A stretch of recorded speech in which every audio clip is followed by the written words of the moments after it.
Say this Right. is Wilfred Reilly, and you're watching the Break It Down show. That's how we This is start. Wilfred Reilly, and you're watching the Break It Down show. Good to be back on All the right. show. Yeah, man, it's always good to have you on the show. There are so many interesting things to talk about, but I guess I'll let you crack it off. And what is interesting to you right now? Well, there's a lot going on right now. I mean, we just saw Trump restored to the ballot nationally by the Supreme Court 9-0 decision. So that didn't really surprise me, but it is a positive. I mean, that's something that's obviously going on. I mean, and there are bigger national issues, immigration, crime, that kind of thing. Right. But right now, I mean, a lot of the stuff that as a political science prof I'd be asked to talk about is related to kind of the upcoming election, that sort of thing. So that's going on. What are your thoughts about Big Trump being back on the ticket? Honestly, I wish it wasn't the case. I wish both parties would get by each other and put their best people forward. Trump's clearly not the best of us. Too old, too purposefully problem causing, And I just don't know that he is the answer. He might feel good for some people, but certain things feel good. You shouldn't do them. And obviously, Joe Biden I can't take that seriously. So I don't know. I'm just going to vote. Maybe I'll vote for you. Maybe I'll vote for me. Let's put a ticket together. You and I. We'll run and I always like the category of the slogan of just less shitty. We'll just be less shitty than the guys before us. A giant meteor 2024 and all that. I mean, yeah, like friends of mine from other countries have actually made fun of this, like Arabs and Indians, in the sense that, this is evidence democracy doesn't work. I mean, your country talks constantly about being the world's most democratic state. You've looked around the entire nation for the best possible candidates. You had DeSantis in the race, you had Haley in the race, Cornel West in the race, and you're ending up with Biden and Trump. I mean, so there's some reality to that. Like, one of those guys is going to be president. I mean, I would vote for Trump over Biden, I guess, but there always is the temptation to just write in Abraham Lincoln or something like that and avoid having to be involved with that decision at all in any way, shape, or form. Yeah. And frankly, no vote is a vote. That's like a vote of no confidence, just like, hey, I can't, in good conscience. Here's the thing I've been saying a lot too, is when you pick the lesser of two evils, you're still picking evil. And that's assuming you're right. You pick the wrong evil and all of a sudden, it's worse. So we're not stacked with good options. But how much does it really matter, Will? Like, how much? I know the presidency has kind of grown in its power and, with executive orders and whatnot. Actually, if Pete was president on day one, I promise every day of this presidency, I will tear up executive orders. Congress had better get ready. Here we go. And I would deflate the power of the presidency, but I'm not going to be president. So does it matter that much day to day for most people? Well, I mean, I think that's an important point. Not really. Who's president? The president plays kind of the role in the country that the cerebellum does in the body. So you have the entire body, which has these urges, desires, you have testosterone levels and all that. Then you have the brain, some of which is semi-conscious. And then you have the one sort of reasoning set of coordinates in the brain. And we like to imagine that your personality or whatever that is, not fears that you remember from childhood or the natural drives you have as a man or a woman or something like that, is what determines every choice you make in life. And when people actually look at that, like, we do have free will, but that's actually about 10% of the choices you make. There are choices you make in violent situations, for example, or playing sport, before you really even think about them. So your thoughts occur 30 or 40 seconds after something's already happened. So it's kind of the same set of almost illusions that we have about leadership. The idea is that if you have a good leader, there's a whole philosophy, the great man theory of history, then things are going to be dramatically different than if you have a bad leader. The problem with that in the U.S. context is what you call the deep state. So, I mean, the deep state is an actual thing. It's just when a new president comes into office, they appoint about 7,000 of the people in the government. They appoint senior ambassadors, Supreme Court justices, elite appellate court justices, the Secretary of Defense, the 20 people under him, all that. But everyone else is just hired through a bureaucratic hiring process. And there are about 8 million people, I believe, that work for the federal government. So below the, 8,000 guys, let's say, you have 8 million other guys that have something fairly respectable titles that have just been there as long as they've been there. It's almost impossible to fire these people. So this is something that Trump encountered. This is what he called the swamp. Like, when he comes in and says, okay, I'm a real estate guy, I'm a business guy, I want things to function kind of quickly and rapidly, and I want to implement these 5 policies. There are these people that are almost laughing, and I'm like, oh no, you can't do that. You have to go through a 4-year course of environmental review to build your wall. That was something that turned up during the wall thing. And that's been in place since the Ford administration. So who the president is matters less than most people think. But the one caveat I would add there is obviously the president, because he can write executive orders, because he can work with Congress, does have some pretty significant level of power. Right. So, I mean, like Biden with illegal immigration, the president is allowed to initiate the remain in a third foreign party policy. Trump called it remain in Mexico. Biden stopped that. That's entirely up to the president. The president can require people to enter at ports of entry. The president oversees the Department of Defense. I mean, it would be theoretically possible, I assume, for him to put soldiers on the border and coordinate with the Mexican army. Sure. The president oversees the Border Patrol, DHS. So for a lot of issues like immigration, the president actually is extremely powerful, and it's kind of up to him what he decides to do. And they do get to pick. I mean, whether it's President Trump, President Biden, whoever, it's their policy. They get to say, this is the direction we're going. We don't have to like it, but that is their job, right? Is to make those calls. The boss is the boss, and you get behind the boss's plan if you're in the government, or you get out of the government, one of the two. But that's just the nature of the thing. So you may not like it, but it's on you to do something about it at the ballot, right? Yeah, well, the problem with the deep state is that no one ever gets out of the government, really. I mean, so what happens is if you don't like the president's policies, you subtly try to derail them from like your assistant undersecretary job. Like you say, it's not possible to do that. There's some astonishing examples of that have come out of both the Trump administration and out of the really elderly era of Mr. Biden, where the president will say something like, I want our soldiers gone from such and such a country. And the military will just say, okay, we're moving them entirely out of the battle zone. Like there'll be some technical use of words. And the troops will, in fact, remain within 100 miles of where they originally were. This happened to Trump and I think Yemen.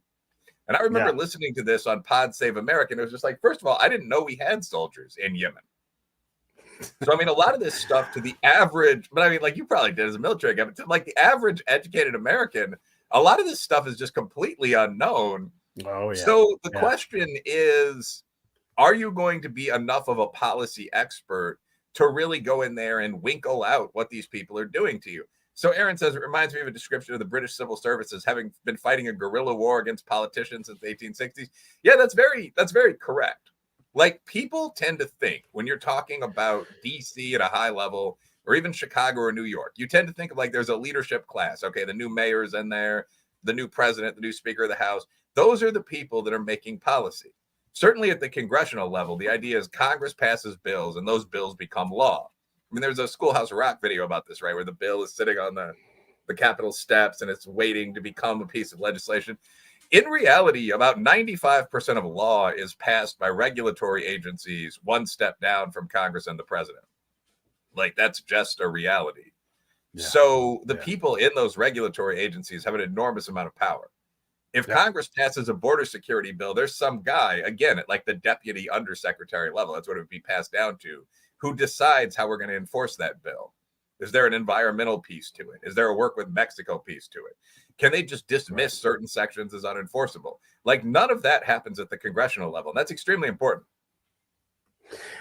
When you were talking about the military thing, one of the things Donald Trump did. So this is for people who don't know this. When you're in the military and you're in charge of people, where are your people all the time? Oh, I got one guy at the dentist. I got 2 guys in the motor pool. I got one guy doing French language training over at the language, where every person is. And so that's so even if you can't physically know where every person is, 1 or 2 ranks below you, pretty quick accounting. And it may not be like name like Dave is over here, but like we have 15 guys on leave. We have this and this.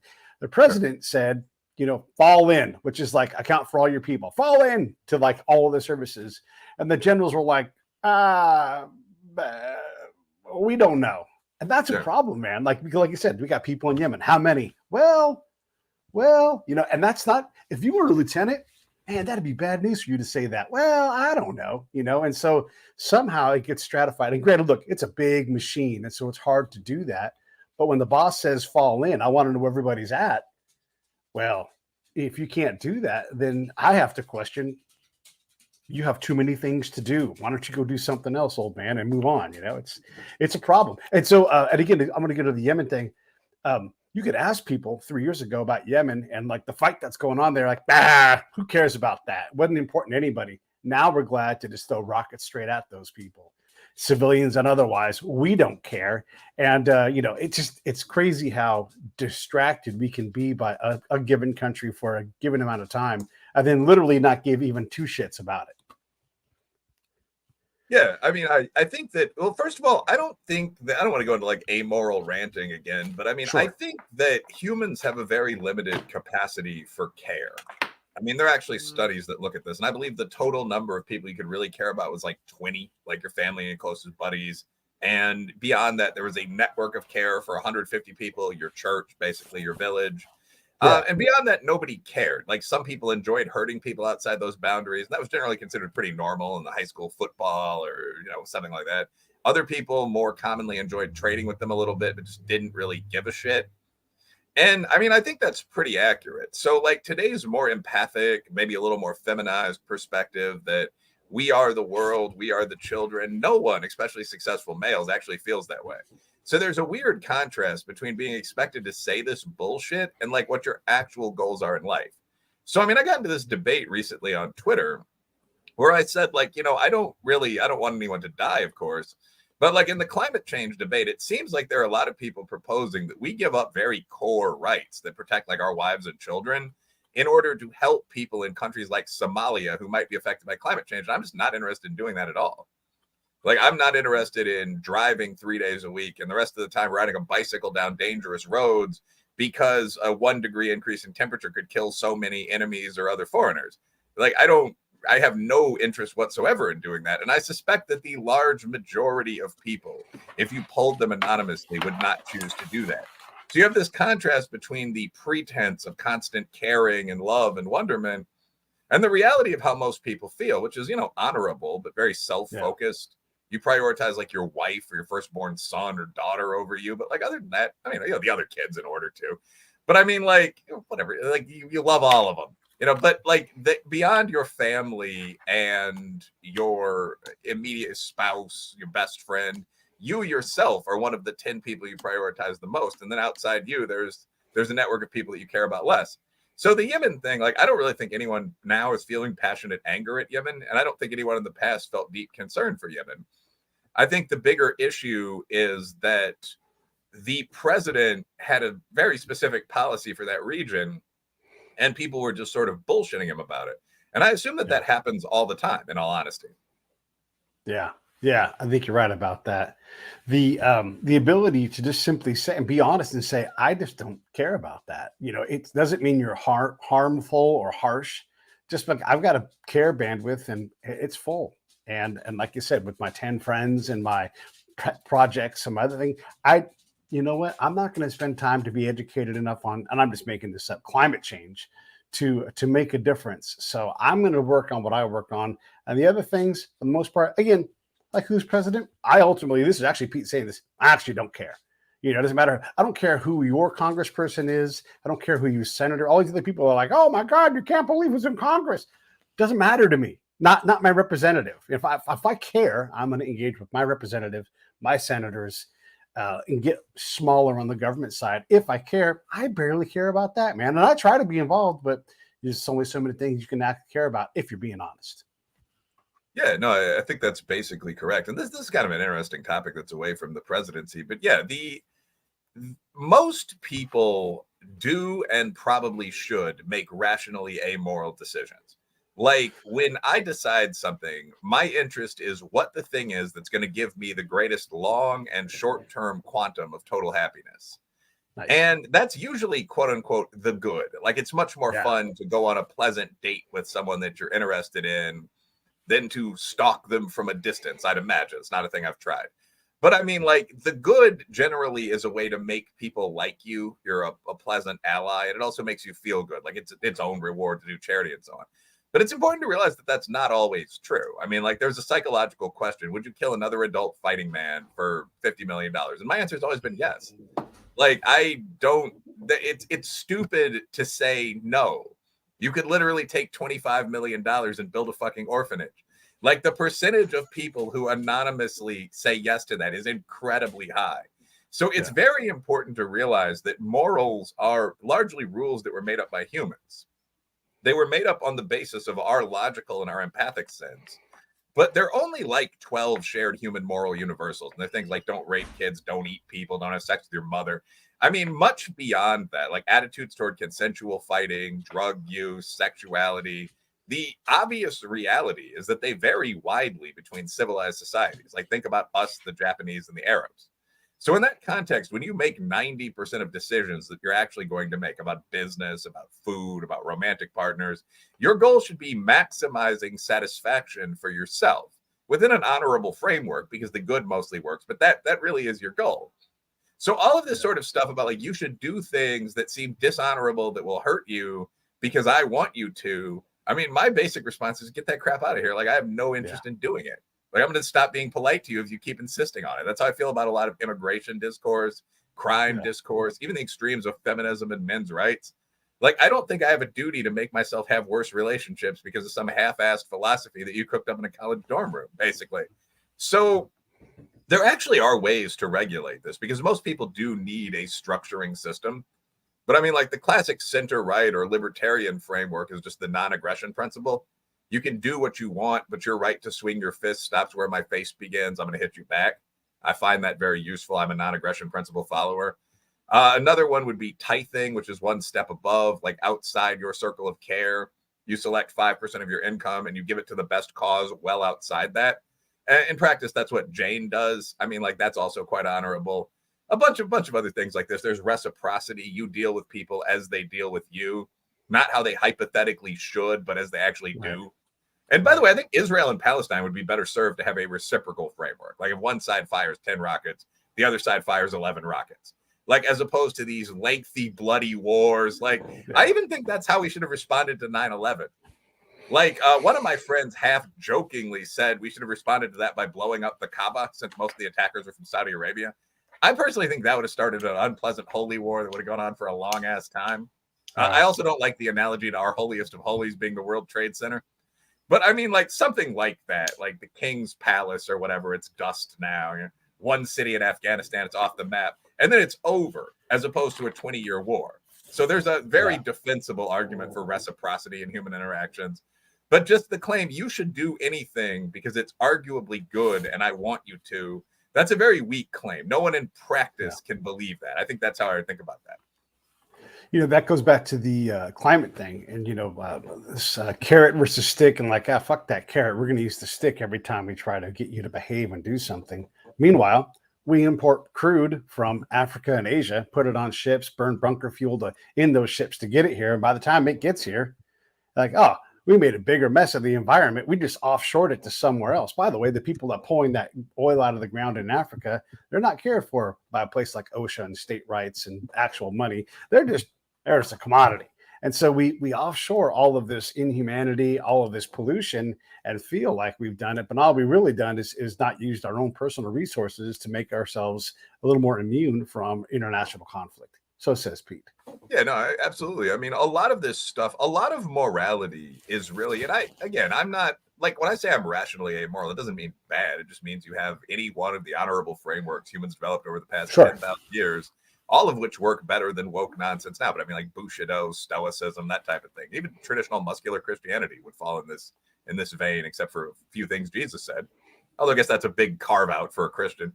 But I mean, like, a lot of this stuff that people do because it makes them feel less guilty or it makes them feel good doesn't actually resolve structural problems. And I guess for me, when it comes to leadership, and we both had upper leadership roles, I'm almost totally a pragmatist.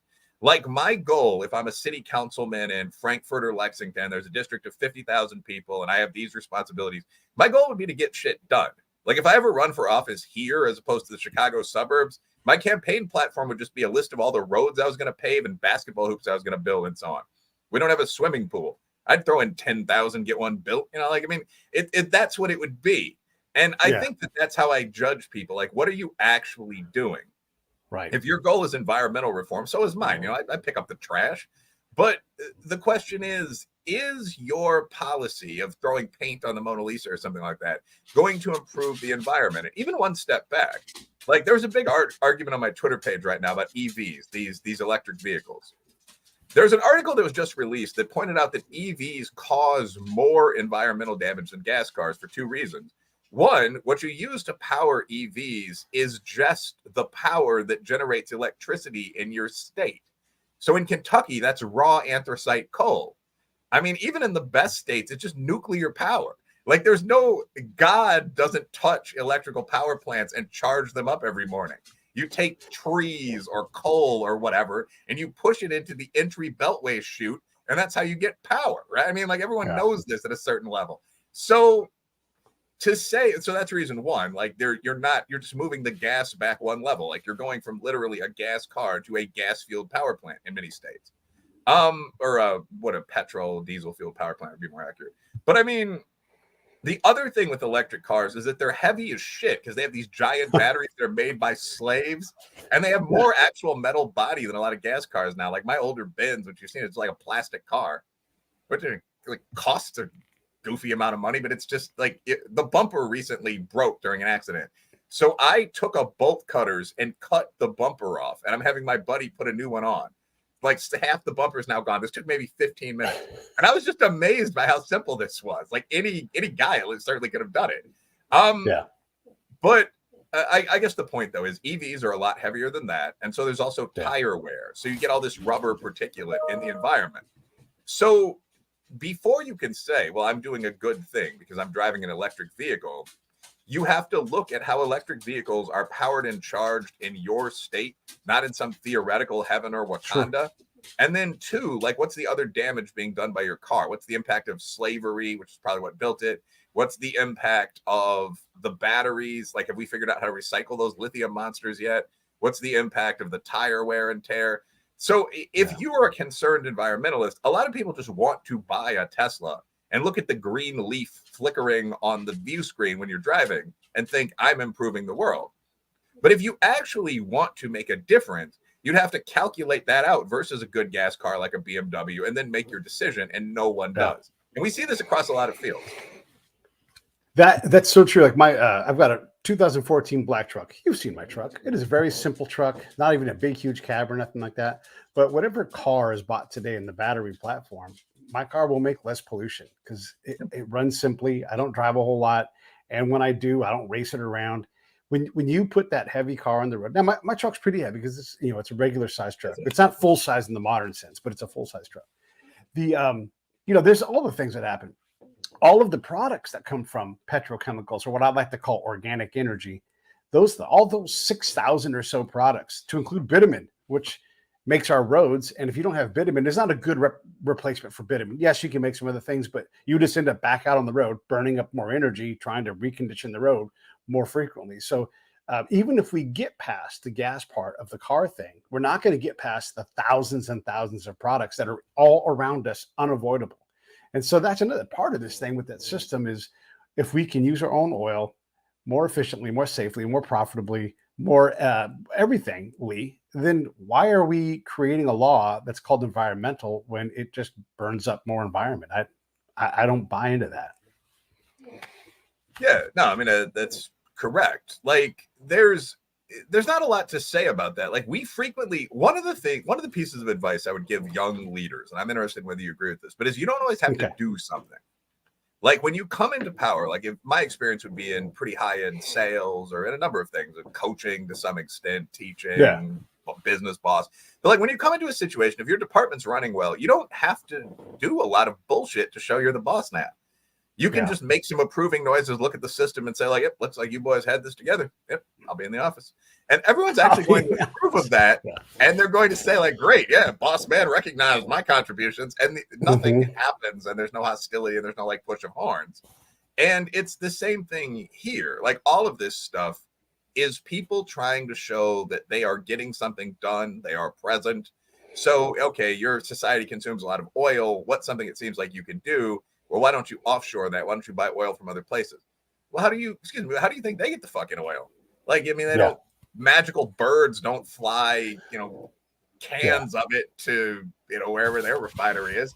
It's the same type of drilling, but it's done in a location like Brazil, where there are far fewer safety limitations, and so on down the line. Indonesia, so Saudi Arabia. I mean, one of the crazy things about this is a lot of these African and Muslim countries, like Mauritania, which does a surprising amount of light to medium industry, still have slaves. So I mean, it's absolutely. And when you say that, people always think like, oh, maybe not quite, maybe indentured servants. No, like a bunch of these countries still have slavery. It's only been off the legal books for 10 or 15 years. Like the people that are putting together your, lithium batteries, your glow in the dark watches, your iPhones, by the way, all that stuff are very likely not there willingly. Right. So all that has to be taken into account. Women can't drive in several of these countries. All that has to be taken into account when you're thinking about like, we're doing good now. Wouldn't it just like my energy policy would actually be just very simple. Like I would ignore the fanatics on the left and the extreme right. I would build as many nuclear power plants as possible. I mean, a nuke plant costs several $100 million, which is a lot, right? But then it runs for, ever. And I would also look at some of those things like the fracking gas that we were using 6 or 8 years ago that has now, this administration is not really engaging with it that much. And I would try to put as much power on the table as possible. You could argue that damages the planet, but I don't see that it does. I don't see that it damages the planet more than letting the Brazilian or Saudi extraction industries work at full peak, putting up more derricks. Yeah. Aaron, and then go ahead. Sorry. One point, Aaron has a couple good points today. Like he says, if environmentalists want to reduce the environmental impact of cars, they should invest in improving trains. Yeah, that's correct. I mean, very often there's a simple solution to something that's working class, that's unromantic, that we've known about for 100 years. Like if you want people to drive less, have buses running regularly, right? Like New York does this. Chicago does a pretty good job of this, but only like 8 American cities do. Like in Frankfurt, we have 2 trolleys. This is the capital city of Kentucky. We have like 2 to 3 trolleys that run like once an hour. So everyone has to drive. If we had 18 of them, and you could go from Frankfurt to Lexington and Louisville, this is less than a 50-mile trip, by the way, you would see fewer people driving giant pickup trucks. So yes, of course, that would be more efficient than working with Brazil to outsource all of our oil jobs. Why doesn't anyone do it? Well, there's no money in your pocket from lobbyists. It doesn't sound cool. I really think it is that simple. It doesn't sound like an edgy, leaderly solution that you're making as the new head of the division, kind of. Yeah. The one thing with trains, though, is it's somewhat obsolete. And when it's not subsidized, it struggles to stay relevant. Our train here at the Surfliner, you cannot take it from San Diego to Santa Barbara right now because there's landslides. Well, every time that happens, some subsystem has to go around that landslide. And then when you go to buy a ticket, a good chance it's sold out.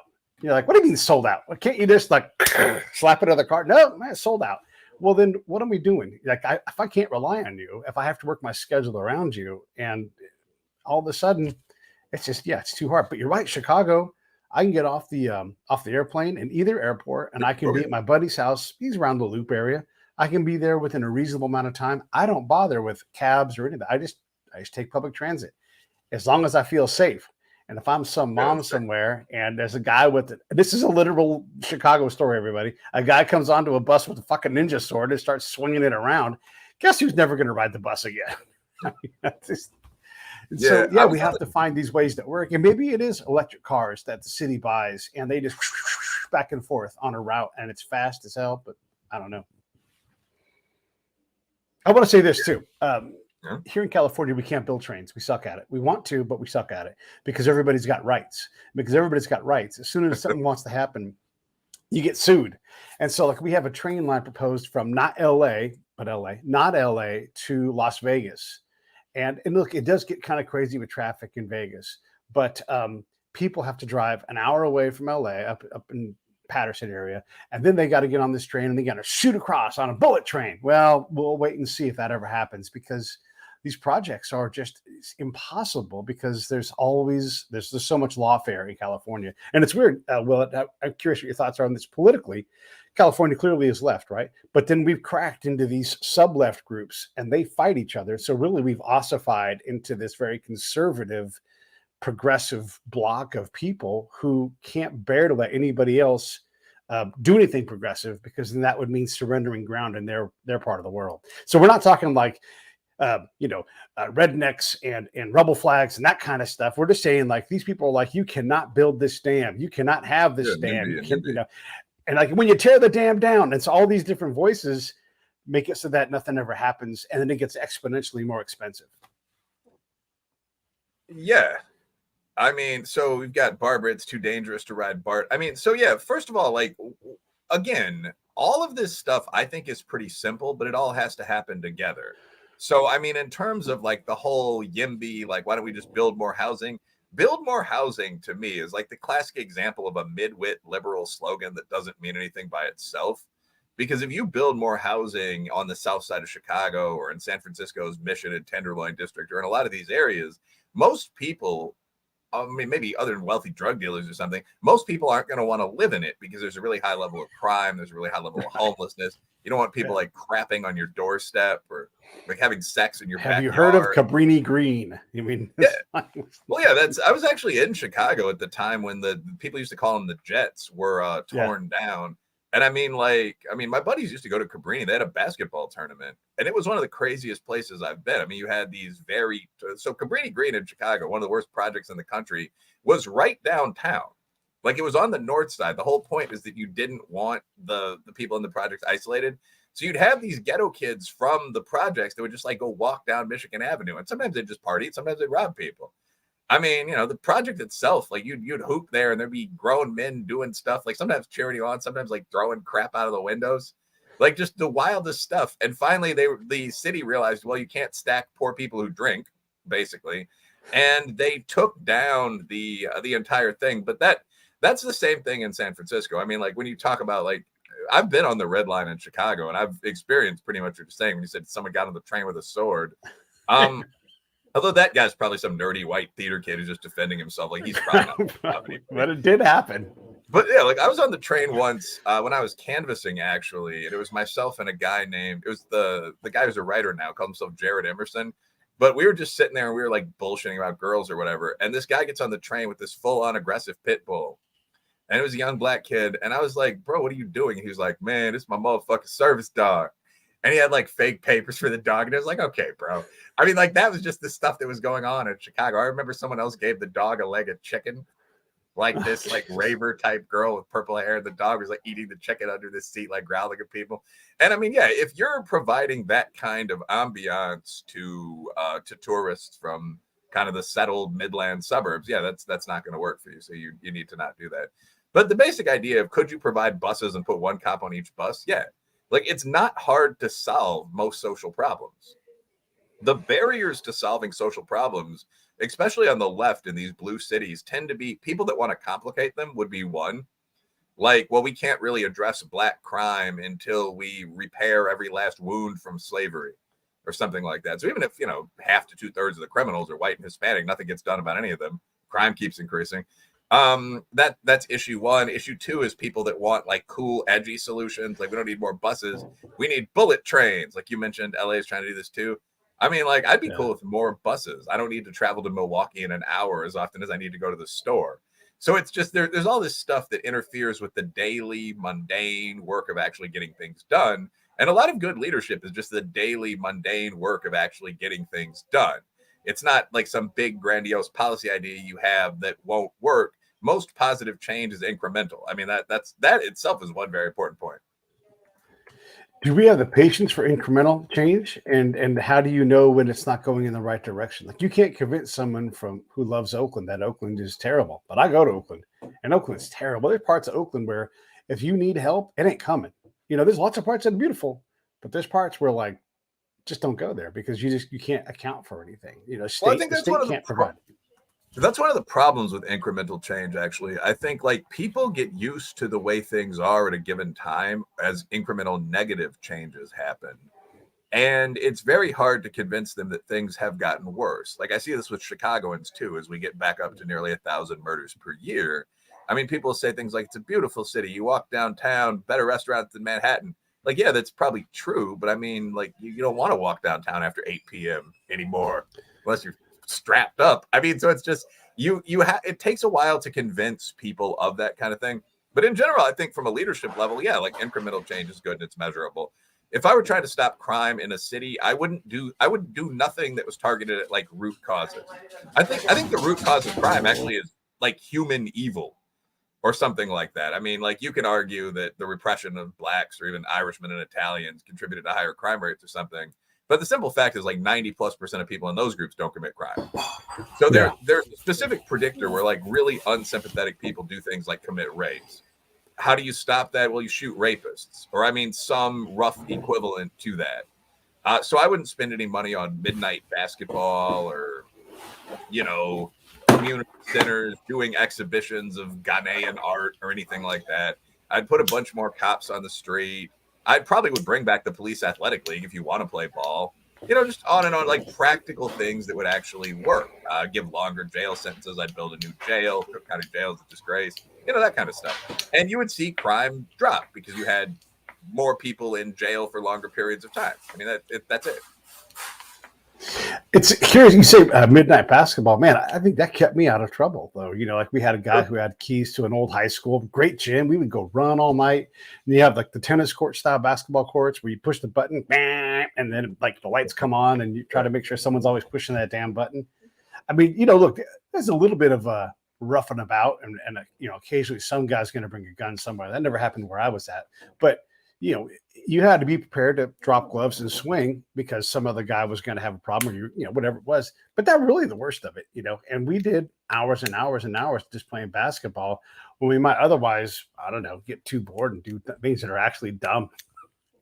Yeah, but I mean, that's not really a state program. Like I used to do that too. Like I lived across the street when I moved to Aurora, which is right outside Chicago, from Lebanon Park, which is one of the better basketball courts in the suburbs. And like I was a better runner in high school, but like we all played hoops all the time. So we'd go down there and play. It was mostly like athletes from the different schools in the area, East Aurora, West Aurora, Muncie. I mean, so that was cool, but like that's just a park. I don't even know if that's technically considered a public park. You can jump, there's a fence in front of it, certainly. But I mean, so there's a difference between saying like, should schools be willing to give one of their athletes a key to the gym, and saying we need a state-funded program to do X? Sure. Like I don't really think that having the state-funded program is going to make much difference, because anyone that really wants to play basketball can just go to the gym. So that actually, the idea that there are a couple of different levels there. First of all, I don't really have a problem with midnight basketball, but I think that policing and that sort of thing would have a much bigger impact on crime. But secondarily, I think the idea that the government should take over a lot of private sector solutions, as someone who leans to the right, I think that's almost totally unnecessary. Like, I mean, sex ed in the schools or something like Moms for Liberty and so on are debating with the feminists right now. And I mean, to some extent, I've had young male mentees, by which I mean like college age, ask me like, what tips would you give me about girls? I give them some basic dating tips, but then just say, if you want a book on sex and dating, like just search that on Amazon. Like, I mean, there are hundreds of breakdowns. This is a clitoris, like there are hundreds of breakdowns of exactly what you should be doing. Ask your girlfriend. Like, that's a key point for the young man. Ask your girlfriend. Like, she'll tell you what feels good. Yeah. Do you really need an outside consulting agency to come into your school for 7 weeks and talk about eating pussy? Like, probably not. It's the same thing with midnight basketball. Like, all the gyms in the area, if you play sports, are usually open. Do you really need a program that brings together 800 gangbangers in one building to try to formalize that a little bit? I often don't think that stuff works at all, although I guess, we'll see. You could, again, with incremental changes, you can usually look at the data year by year. So like, did midnight basketball correlate with decreased rates of violence? Yeah. And is there an argument to be made by having the some kind of, and you don't want too many adults around either, because that ruins the fun, because then someone's going to have a whistle. But is there something to be said about absolving a school or a city court of insurance problems because you have a representative of the state there to say, hey, knock it off, quit doing the dumb thing that you're doing, or whatever it is? Or is that just let the marketplace handle that, and people get sued when they do dumb things? Yeah, let the marketplace handle that. I mean, like, unless someone actually gets shot, the fist fight case or something, I mean, the payout's going to be $10,000. I mean, actually, like, you could increase the number of agencies that could get sued theoretically if you have full-on midnight basketball that's sponsored by a company that's in a school and that has cops watching. I mean, the cops should be out on the streets arresting real criminals. But like in that situation, instead of 3 players, like the head coach who let you guys into the gym. You could sue the company, you could sue the police department, you could sue the school. And all you'd Yeah. have to say is, instead of there was no one there, there was incompetence. Like the officer grabbed his weapon. What if someone shoots a young black kid? I mean, then it becomes like a national story for 15 years. So I don't know. I think that you can look at a lot of this stuff in a measurable fashion. Like, I was talking about pornography recently online, and I'm not a huge porn fan, but it was just like people kept saying this crazy shit, like it drives men crazy, leads them to rape. And I actually just pulled up the rape numbers and was like, well, rape's going down substantially since the 80s. I mean, it seems actually more likely that it takes the craziest guys and redirects them into this stuff online. Like, there's no evidence of what you're saying at all. And people got really mad about that. But it's the kind of thing you can check for almost anything. You know, another thing on the right is like minority pilots, like DEI is going to kill us all. Well, I mean, the question there is, are there a lot of minority pilots? And I looked, and the percentage of black pilots, like 5%, Asian pilots, like 3%. They're some of the best pilots, like they're all military veterans. So again, you can just look at the statistics on almost anything and see whether a claim is true or not, which is something I really couldn't emphasize too much. I mean, that's an obvious fact. Yeah.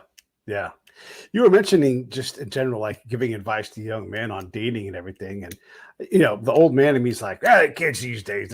But the reality is that people who want to date are going to go out and they're going to talk to someone that they like and they're going to ask them out. Maybe they don't go to movies like I did, but, you know, they do other things. It seems to me that sometimes we get wound up in things that don't necessarily need fixing.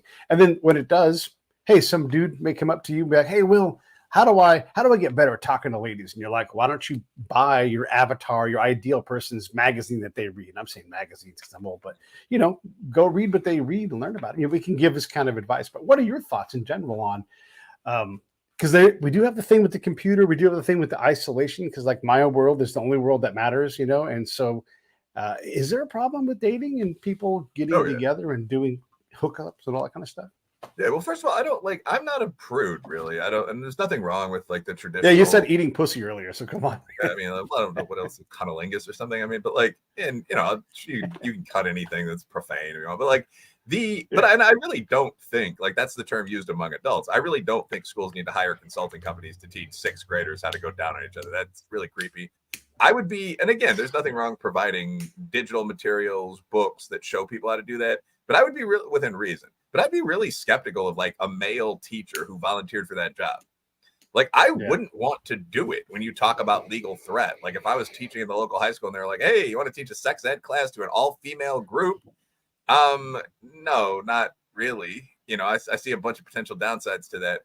But so like hookup culture. First of all, I don't think hookups are necessarily a huge problem. You know, like I'm not an especially prudish person. And I think the sexual revolution was good in most ways.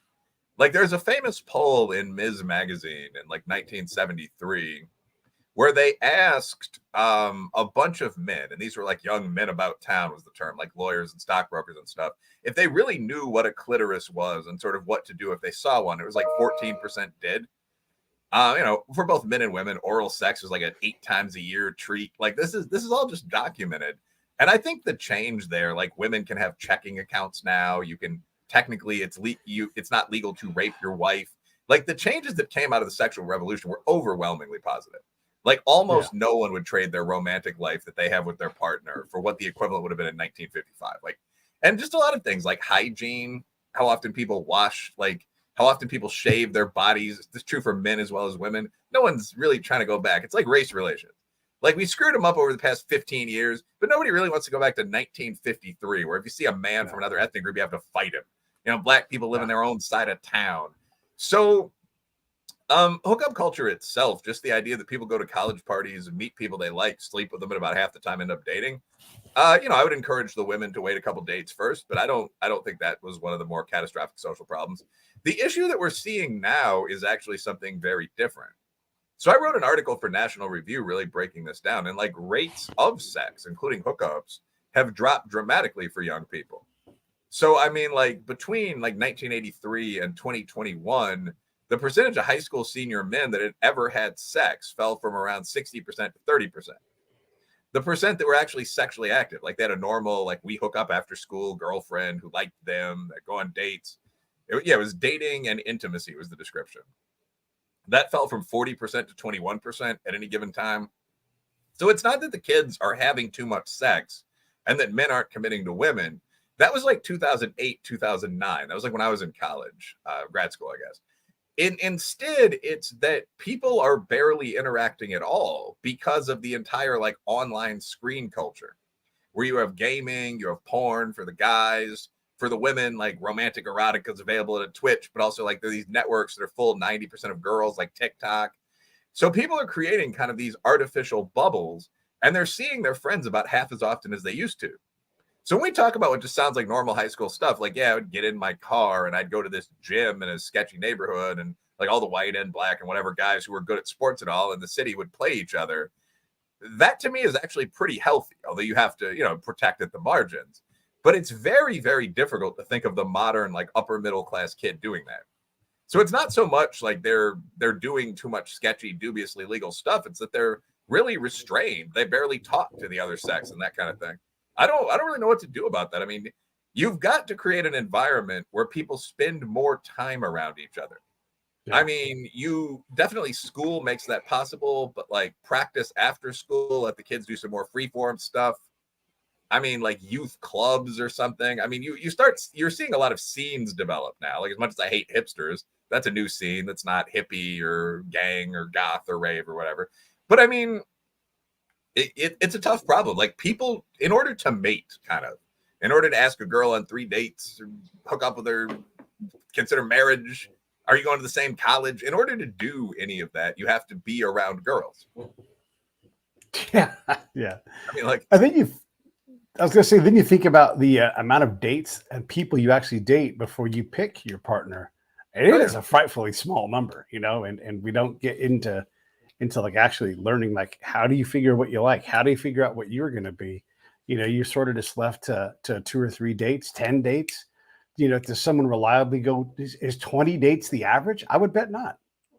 Like in their life? Yeah, like partners, different dating partners, like does someone go out? Like, yeah. Yeah, no, I mean, the average person has had sex with 8 people and probably seriously dated about twice as many people, which sounds like kind of a lot. But when you think about that, especially for men who tend to go through drought periods, I mean, you're like 30, that's one person every 2 years, maybe one person a year during your adult portion of life, like 15 on, like a mature enough to date portion of life. So, I mean, yeah, like, I don't know if you actually need to know everything you're potentially into, though. Like, I'm a big fan of just like rough, practical solutions. Like, I think that the majority of men would find their partner fun to have sex with, and the majority of women would find their partner fun to date if it weren't for external influences, just because those things are naturally enjoyable. So, I mean, I think a lot of the discontent that we have now comes from the fact that there's all this other stuff. You can go online and watch a group of strangers have an orgy. There's all this, and like, I don't think porn is like a top 5 problem here. There's all this other stuff. Like, there's media, divorce island. Like, you can see couples of every kind interacting across every possible ethnic line, marriages ending at will, celebrity divorces. So there's more of a challenge to a normal marriage now. And to some extent, that's good. Like, when I was like, people now know what oral sex is. Guys are putting a little more effort into date night. Guys are shaving and washing. There's stuff like Squatch that are whole cleaning brands for men. Good. You dirty bastards. But I mean, like, it's in addition to that, in addition to people rising to the challenge, there also are a lot of people that are just refusing to rise to the challenge. That's incels and femcells. And there also are a lot of perfectly normal marriages and long-term relationships that are getting destroyed. And that is a real problem. Like, people think the grass is greener on the other side. The average divorce takes place 3 years into a marriage, I believe. So it's an issue. You can minimize that in your own life by picking the person you're going to marry. But this explains a lot of what seems like atypical or bizarre data. Like, evangelical Christian women say they have the best sex lives. And if you unpack that, it seems really debatable. Like, they, get the least special favors, let's say, from their husbands. Their husbands aren't exactly the richest guys, the most suave guys. But I think the reason for that is that both the husband and the wife there have had maybe 2 sexual partners in their life. And they're going to lose all their friends. Not a lot of experience. Yeah. Yeah, they're going to lose all Yeah. their friends if they get divorced. I mean, they're part of a traditional Baptist or Catholic church. Divorce is a sin in Catholicism. So Yeah. you're not going to do those things. You're not going to experiment sexually, bring in a third person. You're not going to seek a way out of a marriage when one negative thing happens. And you're only comparing your wife to like one other person. You know, you probably watch porn or read magazines sometimes, but you only actually slept with one lady, and sex with women feels good. So you're not as distracted by modernity as a lot of people are, I think, which is at a certain level probably good, almost certainly good. Yeah. Yeah. Boy, that's a lot on sex. And you're right. There's a lot of things too. One of the factors that I believe is, from my perspective as a Gen X person, is that the younger generations, not maybe not the third lowest, but the two younger ones, the millennials and the digital natives, they are so terrified of being offensive or being seen as being offensive. And we just like there's that barrier when it's like, hey, you get to say, hey, you look great. You know, you can pay someone a compliment without it having to be some kind of horrible thing. Now, look, you got to practice that. Maybe. Okay, great. But opening a door for somebody is never offensive. It's just a way to be nice. And yeah, you might get snapped at. You can take it. Just, these gentle things that you can do. You mentioned the other day on Twitter just about like shaving and putting a suit on. Take a girl out to the opera. Let her put on a fancy dress.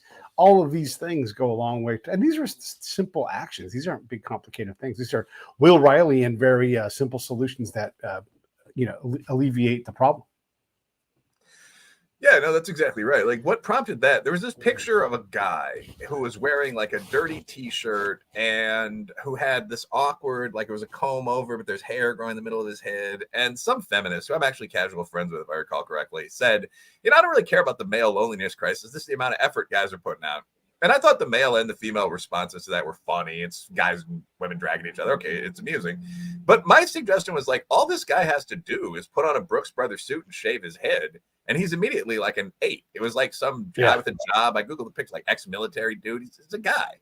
And it's a real guy, by the way, which is kind of sketchy that social media does this. Like, you'll take someone's picture from an argument thread and post it under a headline like, you'll never get laid, kill yourself.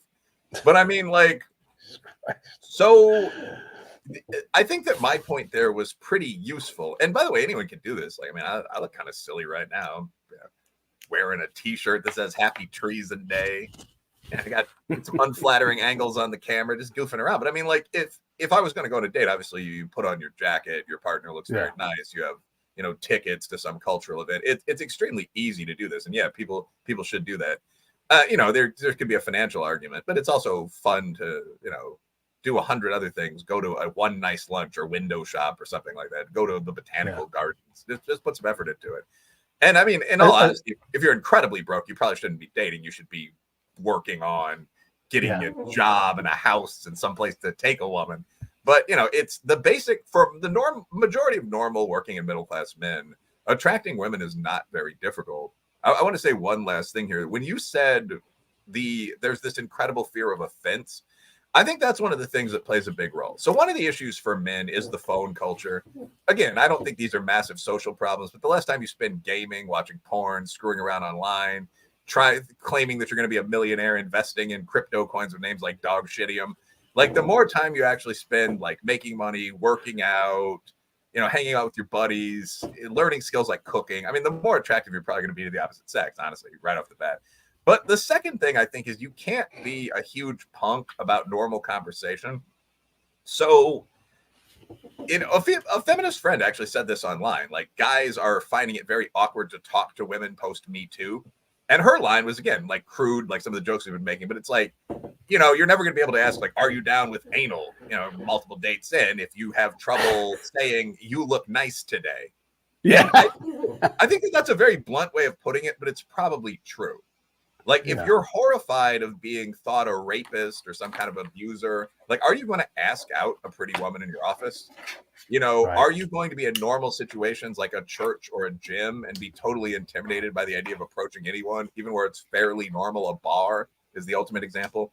I mean, and I think that the comment I hear from a lot of young men is, and that's what's driven. And women, by the way, like 77% of women say that when they're in those situations, like the coffee bar at the gym, not lifting 150 pounds, or in a church, in a singles group, or in a club, they want guys to talk to them. Like it's Yes. considered insulting that guys don't. Like Yeah. everyone over like 30 knows this.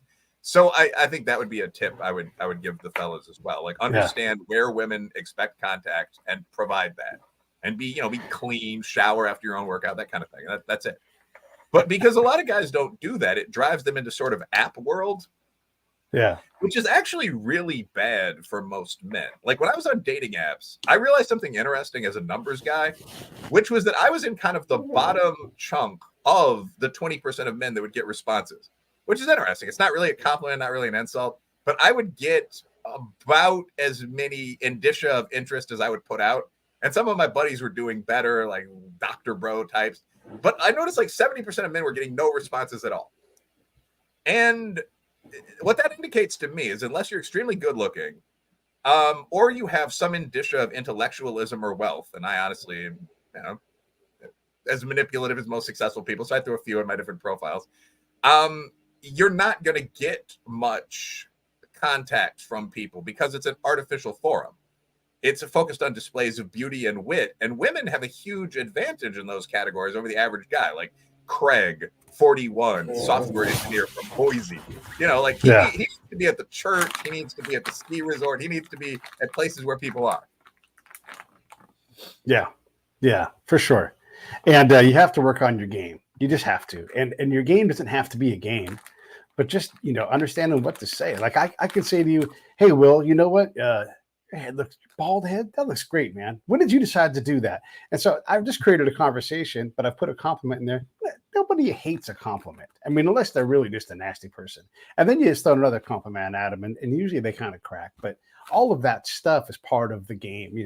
Smile when you talk to people. Boy, there's a game changer right there. To look like you're someone to be fun to hang out with. And by the way, cheap dates, Symphony, they're begging you to go. 90 minutes in and out. You can get tickets for 2 people for $40. You're not going to sit in great seats, but there's no bad seats in a Symphony. So go see the Symphony. There's not a woman that you want to date around that doesn't want to put on that one dress that she has that she never gets to go out in. Just that alone. Be like, hey, I got tickets to the Symphony. Yeah, if you want to go, I'd love to have you come with me. Super easy, non-threatening. Boom, done. Date. Yep. Off you go. Yeah, and a lot of game is how to present things in a non-creepy but casually confident, mildly dominant, if you want to use that term, way. Like what you just said, like, hey, I've got the tickets. I've already got them. It's at 8:30. I'll pick you up. Yeah. I'd love it if you came with me. There's no pressure. There's no hard sell. By the way, as a guy, you should never coerce. Like if you know your partner's not into something sexually or doesn't want to go to a particular place, there's nothing lamer than a dude asking 25 times. Mention 2 to 3 times that you'd be interested in doing it so they know, and then shut the fuck up. Like it'll happen or it won't. He's a grown man. You shouldn't sit around bitching. So I mean that's and about 90% of the time it will. Like once you've gone on 8 dates, and the Bulls are playing again or whatever, you're probably gonna end up doing that as opposed to the Symphony. But if someone's not too geeked out about something, it's not what you lead with. That's just an obvious point. The other thing with compliments, it's the same thing. Like one great piece of advice, and a lot of the game that I'm giving here, like I've actually heard from female friends. Like, I mean, women spit too and are often a little better at it, although, shyer at first. But I mean, a good idea is to talk to the opposite sex like they're human. So it sounds really obvious, but you don't just go up to people and say, hey, miss, you're looking good. I mean, like if someone had interesting tattoos, I'd actually ask about them. Like, why is there red hair on top of that stick of dynamite? For thinking of an ex-girlfriend's tattoo. And people almost always tell you sort of laughingly, and you'll talk about it. Would you like a drink? Yes or no? I mean, if it's no, then you go away, do your own thing. Like I actually, one of my advantages, and I mean, like now that I'm 40 and chubby and so on, I doubt I still have the same level of game. But one of my advantages was kind of that I didn't really care when I was in high school and college. Like I was pretty active in the Chicago rave scene, which is not a place where people have small amounts of sexual encounters. Like I genuinely liked women. There's usually someone I could date at a given time. So if I was talking to someone, it was mostly because I thought they were interesting. Obviously, like if I were single and they wanted to hook up, that would be fine. But very often I just actually have conversations with people. I'd sometimes bring books to bars if they were kind of lounges. Like if no one wanted to talk to me, I'd just sit there and read. And very often people would come up and talk to you. Like, I don't know, they thought you were like a lunatic alcoholic writer or something, but a lot of people are into that type. Yeah. This is not for everybody, but if you've got any amount of money, if you walk in and you see a table full of attractive girls, you just send over a medium priced bottle of wine. We're not talking $100, but just like $35. Here's a bottle of wine. And okay, if that doesn't work, there 50, whatever it's going to be, and then you just don't do a thing about it. You just don't do a thing about it. You go, you have your meal at the bar or whatever. Maybe you leave your card with the bartender, and then you just walk out. And when they'll look, and you're like, who you've instantly created a story about yourself. They're going to tell it, but it's not going to be a bad one because you've not done anything other than do something nice for them, and these kind of things. And not to be that, but there's all kinds of things like that where it can just be a gesture and it's in your community. And you just walk out and just plant that seed and see what happens. Next time you come in, the girl's going to be like, I saw you. You bought us wine. Bam. Now she's talking to you.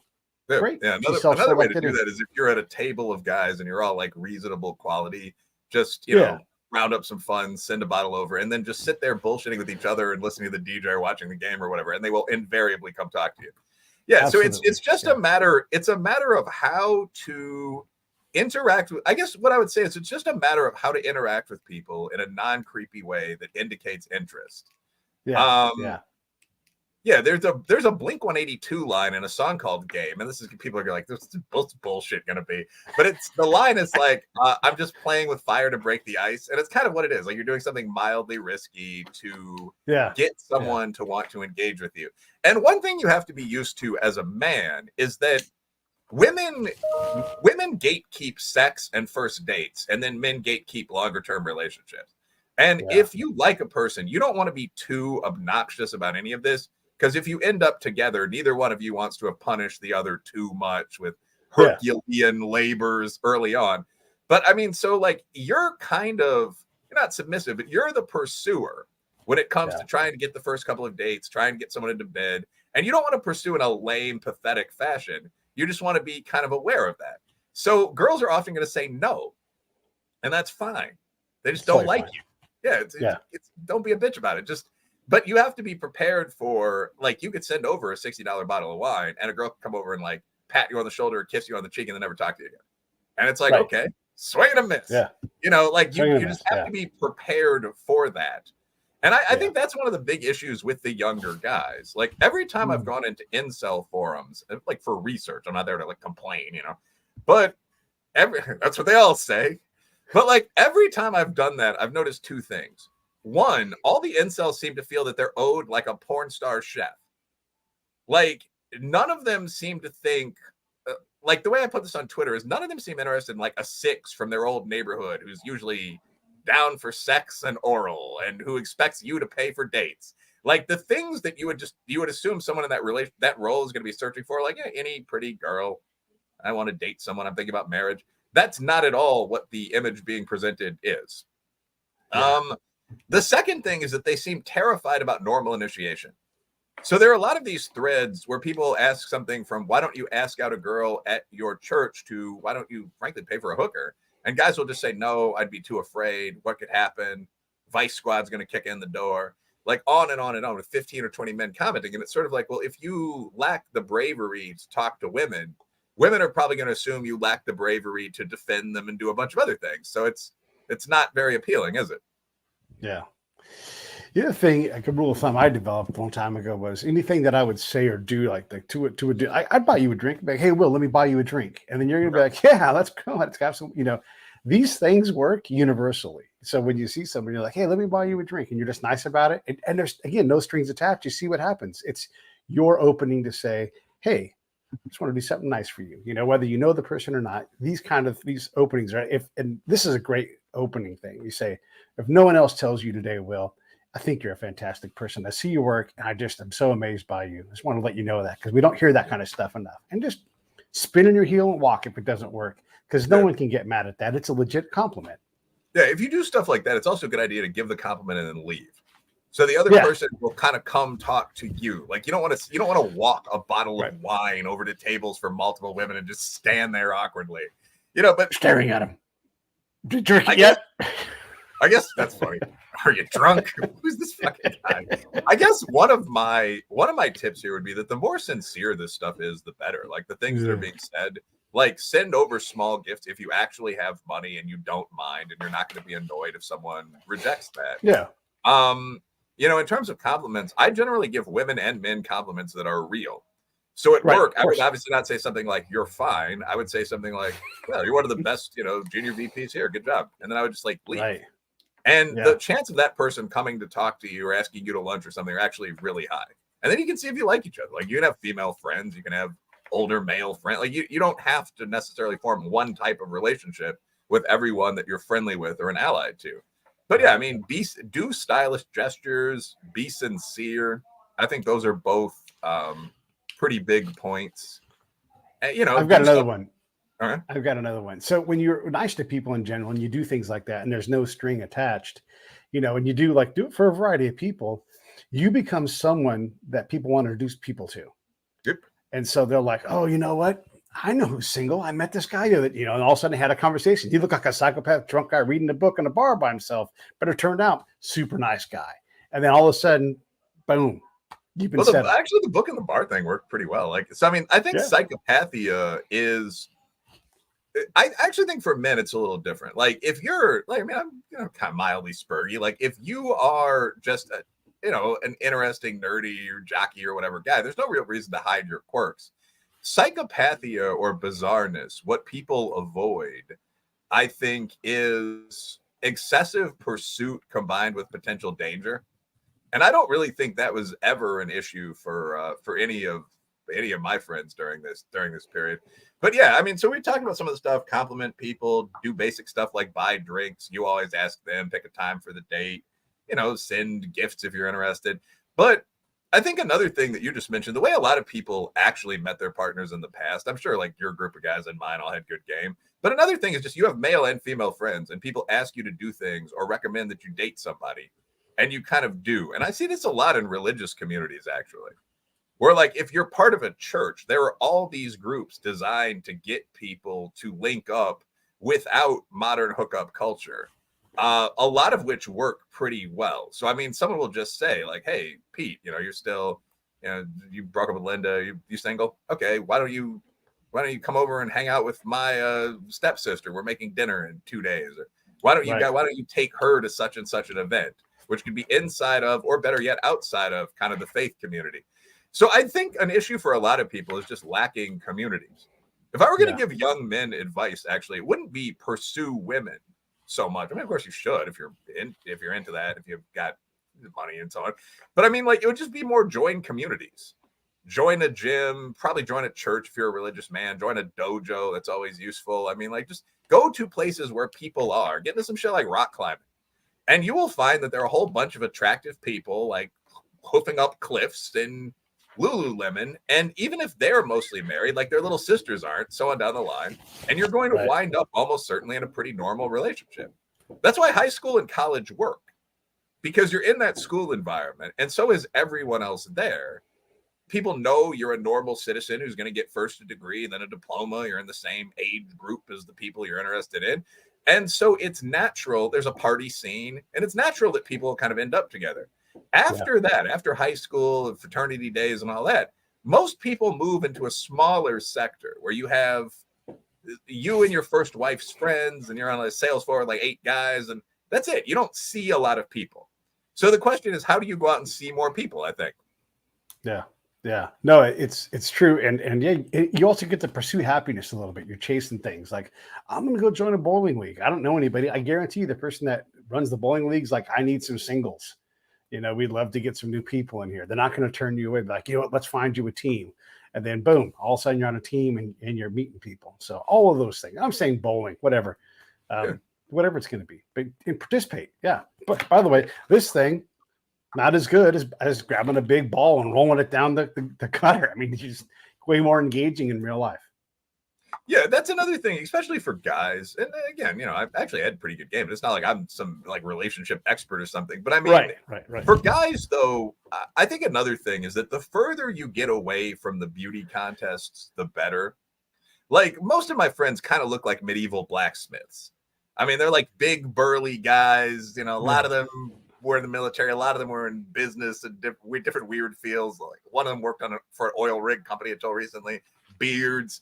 And I mean, like, none of women find that reasonably attractive. But if you're just your picture on an app and you're like holding a fish or something, you're not really going to have a stream of people coming after you, bro. Like, just be aware of that. You know, that's going to get Yeah. you 1 or 2 dates a year. So as a man, you have to hunt rather than gather. Like you have to go Yeah. out there and talk to people and so on.